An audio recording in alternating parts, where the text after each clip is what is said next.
Hello అండి. Welcome back. Welcome to Queen's Kitchen. సరికొత్త రెసిపీతో అయితే మీ ముందుకు మేము వచ్చేసామండి. ఇవాళ మేము చేయబోయే రెసిపీ ఏంటంటే కాకరకాయ ముక్కలండి. కాకరకాయతో ఎగ్ ఏసుకొని ఫ్రై అయితే చేయబోతున్నాము. దీనికి కావాల్సిన ఇంగ్రీడియెంట్స్ ఏంటంటే ముందుగా కాకరకాయ అయితే తీసుకొని ఈ విధంగా క్లీన్ చేసుకొని చాప్ చేసి పెట్టుకోవాలండి చిన్న చిన్న పీసెస్ కింద. దీనికోసం ఒక 2 ఆనియన్స్ అయితే తీసుకొని ఇవి కూడా చిన్నగా పీసెస్ కింద కట్ చేసి పెట్టుకోవాలి. అలానే 2 ఎగ్స్ తీసుకున్నాం. పచ్చిమిర్చి చీల్చుకొని పెట్టుకోవాలి. కొంచెం కరివేపాకు, మినపప్పు, ఆవాలు. సో వెల్కమ్ గో టు ప్రాసెస్లోకి వెళ్ళే ముందుగా స్టవ్ అయితే ఆన్ చేసుకొని ప్యాన్ పెట్టుకొని ఆయిల్ అయితే వేసుకొని ముందుగా మనం పోపు సిద్ధం చేసుకున్నాం కదండి. ఆవాలు, మినపప్పు ఆ రెండింటిని కొంచెం బాగా వేపేసుకోవాలండి. సో అవి కొంచెం చిటపట్లాడుతుండగా పచ్చిమిర్చి, కరివేపాకు కూడా వేసేసుకోవాలండి. అవి కొంచెం చిటపట్లాడుతుండగా ఆనియన్స్ కూడా వేసేసుకొని బాగా అయితే ఫ్రై చేసేసుకోవాలి. సో ఈ రకంగా ఎగ్ మిక్స్ చేసుకొని కాకరకాయ ఫ్రై చేసుకున్నట్టయితే ఎవరైతే కాకరకాయ చేయదు అని చెప్పి తినని వాళ్ళు ఉంటారో వాళ్ళు కూడా తింటారండి. ఎందుకంటే దాని చేదు తగ్గుతుంది. అలానే ఎగ్ వేయడం వల్ల ఎగ్ ఫ్రై లాగా టేస్ట్ అయితే వస్తుంది, బాగుంటుందన్నమాట. సో ఇలాంటి కాంబినేషన్ మీకు పరిచయం చేద్దామని మేమైతే ఈ విధంగా ఈ రెసిపీతో అయితే మేము ముందుకు వచ్చాము. సో ఉల్లిపాయ మగ్గాకుండానే కాకరకాయ అయితే వేసేసుకోవాలండి. ఎందుకంటే కాకరకాయ కూడా ఈక్వల్గా ఉల్లిపాయతో పాటు ఈక్వల్గా అయితే ఫ్రై అయిపోవాలన్నమాట. ఈ విధంగా రెండింటిని అయితే బాగా ఫ్రై చేసుకోవాలి. సో ఇలా వేగుతుండగా పసుపు అయితే వేసుకోవాలండి. దీనికి కొంచెం పసుపు ఎక్కువైతే పడుతుంది, ఎందుకంటే ఎగ్స్ యాడ్ చేస్తాం కాబట్టి కొంచెం నీచు వాసన అనేది రాకుండా ఉండడానికి పసుపు అయితే ఎక్కువ వేసుకుంటాం. మనకి ఇది ఫ్రై అవ్వటానికి 5 to 8 minutes అయితే టైం తీసుకుంటుందండి. 5 minutes తర్వాత మనకి ఈ విధంగా అయితే కుక్ అయినాయండి ఆనియన్స్, కాకరకాయ పీసెస్ అయితే.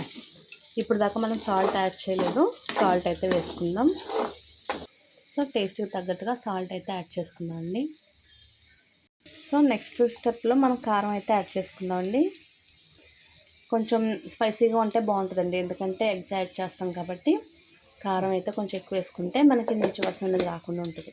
కారం వేసుకున్న తర్వాత అండి కలిపేసుకున్న తర్వాత ఏవైతే 2 ఎగ్స్ తీసుకున్నామో వాటిని కూడా ఇలాగా బ్రేక్ చేసుకొని అయితే వేసేసుకోవాలి. మేమైతే 2 ఎగ్స్ తీసుకున్నాం ఒక కాకరకాయకి.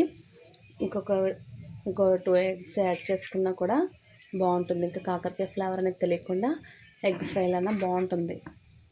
ఎగ్ కూర ఉంటుంది కదండి, కోడిగుడ్డు కూరలాగా అయితే బాగుంటుంది. ఇలా వేసుకున్న వెంటనే క్లోజ్ చేసేయండి, కలపకూడదు అస్సలను.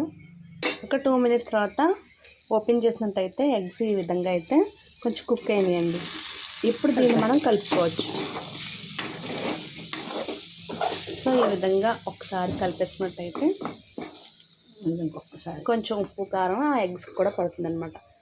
మరొక 2 minutes మళ్ళీ క్లోజర్ కంటైనర్తో క్లోజ్ చేసేద్దాం. 3 minutes తర్వాత మనకి ఈ విధంగా అయితే కుక్ అయిపోయిందండి. సో ఎగ్ కాకరకాయ ఫ్రై అనమాట. ఇంతవరకు మీరైతే రెసిపీ చేసుకోకపోతే తొందరగా చేసుకోండి, చాలా ఎమ్మీగా అయితే ఉంటుంది ఇది. సో మన ఎమ్మీ కాకరకాయ అండ్ ఎగ్ ఫ్రై అయితే కంప్లీట్ అయిపోయిందండి. నేనైతే ఇప్పుడు దీన్ని అన్నాల్లోకి మంచిగా అనమాట అన్నాల్లో మిక్స్ చేసి తిందామని చెప్పి రెడీ అయితే అయిపోయాను. దీని కాంబినేషన్లో మనం ఎలా కాంబినేషన్ చేసి చేసుకోవచ్చు అంటే రసం కానీ, సాంబార్ కానీ, లేకపోతే పప్పు లీఫీ వెజిటేబుల్స్ అండి, పప్పు గోంగూర, పప్పు మామిడికాయ, ఇలా ఏదైనా సరే. సో మనం ఎగ్ వేసిన వెంటనే కలపలేదు కాబట్టి మనకి ఎగ్ ఇలా విడివిడిగా కూడా అయిపోతుంది, ఫ్రై అయిందనమాట. సో ఈ కాకరకాయ పీసెస్, ఈ ఎగ్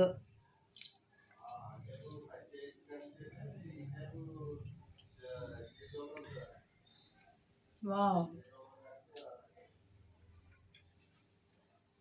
టేస్ట్ అయితే చాలా ఎక్స్ట్రాడినరీగా ఉందండి. అసలు కాకరకాయ ఎగ్ అంటే ఎవరు నమ్మరు, ఓన్లీ ఎగ్ ఫ్రై అంటే నమ్ముతారనమాట. టేస్ట్ అయితే అలా ఉంది. మీరు రెసిపీ పేరు చెప్పకుండా ఎవరైనా వచ్చినప్పుడు ఈ విధంగా చేసి పెట్టినట్టయితే వాళ్ళు గెస్ట్ చేయడం కూడా కష్టం అవుతుంది. ఇప్పటివరకు మీరు ఈ కాంబినేషన్లో ప్రిపేర్ చేసుకోకపోతే వెంటనే ప్రిపేర్ చేసుకోండి. నాకైతే చాలా బాగా ఎమ్మీగా అయితే కుదిరింది. మీరు కూడా ట్రై చేసుకొని మీకైతే ఎలా వచ్చిందో నా కామెంట్ సెక్షన్లో కామెంట్ చేయండి. Bye bye.